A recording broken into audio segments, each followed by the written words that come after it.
Get ready to elevate your comfort food with this infused baked mac and cheese. It's creamy, cheesy, infused with the perfect dose of flavor. If you want to make this chronic style, we'll be using infused salted butter. Unsure on how to properly infuse butter?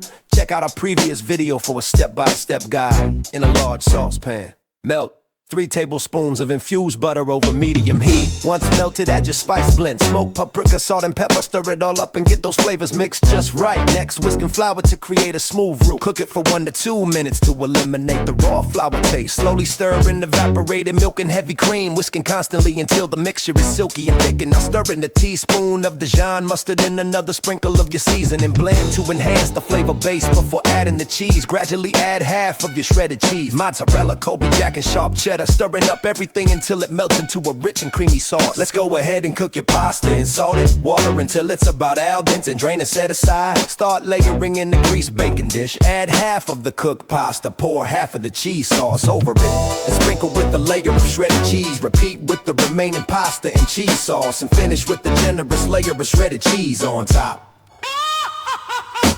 350 degree for 20 to 25 minutes, or until the top is bubbly and perfectly brown. One side of the oven, let it rest for about 5 minutes before garnishing with fresh parsley. The result, pure comfort with an elevated twist. And there you have it, deliciously infused baked mac and cheese. Creamy, cheesy, and infused to perfection.